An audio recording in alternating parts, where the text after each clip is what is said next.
Hello everyone, welcome to Dive to Learn. आज की इस वीडियो में हम करने वाले हैं distributed lag model and auto regressive models. Distributed lag models and auto regressive models क्या होते हैं, इनमें बहुत कन्फ्यूज़न रहती है। तो आज की वीडियो देखने के बाद आपको समझ आ जाएगा कि distributed lag model and auto regressive model क्या होते हैं, इन दोनों में फ़र्क क्या होता है। ठीक है, तो स्टार्ट करते हैं। अगर आप चैनल पे न्यू है तो जल्दी से इसे सब्सक्राइब कर लीजिए, बिकॉज ऐसी वीडियोज़ हम आपके लिए लेके आते ही रहते हैं।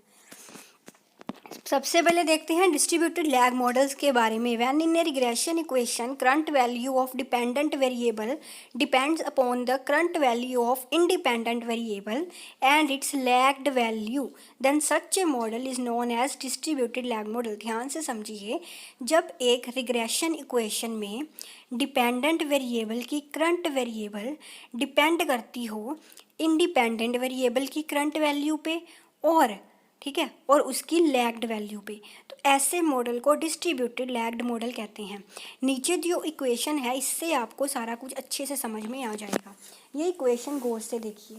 इस इक्वेशन में y क्या है, वाई टी क्या है। y एक डिपेंडेंट वेरिएबल है। ठीक है, क्या है, डिपेंडेंट वेरिएबल, और t ये करंट टाइम पीरियड है। t का मतलब यहाँ पे है current time period.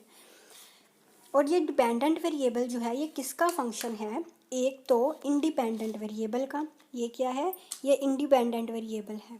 Independent variable at time period T, मतलब इसका भी करंट टाइम पीरियड है। एंड इसके साथ ही जो डिपेंडेंट वेरिएबल है वो इंडिपेंडेंट वेरिएबल की लैग्ड वैल्यू पे भी का भी फंक्शन है। x(t-1) ये भी एक इंडिपेंडेंट वेरिएबल है, लेकिन यहाँ पे t-1 लिखा है। t-1 मतलब उससे पिछले वाला time period.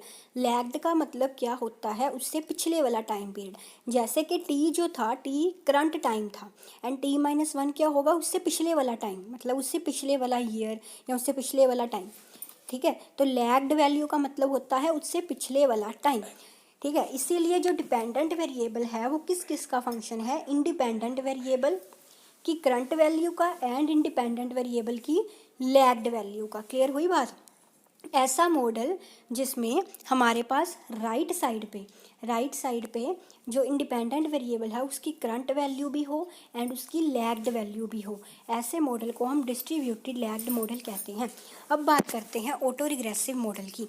A model is said to be auto regressive when the current value of dependent variable is a function of current value of independent variable and lagged value of dependent variable। एक model को हम auto regressive model तब कहते हैं जब dependent variable की current value जो हो वो किसका फंक्शन हो, इंडिपेंडेंट वेरिएबल की करंट वैल्यू का एंड डिपेंडेंट वेरिएबल की लैग्ड वैल्यू का।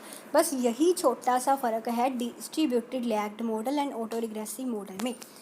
ऊपर वाली इक्वेशन में आपने यहाँ पे जो लैग्ड वैल्यू देखी थी वो किसकी थी, x की लैग्ड वैल्यू थी, मतलब इंडिपेंडेंट वेरिएबल की लैग्ड वैल्यू थी। इस इक्वेशन में जो आप देख रहे हैं लैग्ड वैल्यू वो किसकी है, डिपेंडेंट वेरिएबल की लैग्ड वैल्यू है, मतलब y की लैग्ड वैल्यू है। बस इतना सा फ़र्क आपको याद रखना है। ऑटो रिग्रेसिव मॉडल में जो लैग्ड वैल्यू होती है वो डिपेंडेंट वेरिएबल की होती है, एंड जो डिस्ट्रीब्यूटेड लैग्ड मॉडल में लैग्ड वैल्यू होती है वो इंडिपेंडेंट वेरिएबल की होती है। क्लियर, ठीक है। Hopefully you like that video, और अगर आपको अच्छे से समझ आ गया तो इसे लाइक एंड शेयर ज़रूर कीजिए। Thank you.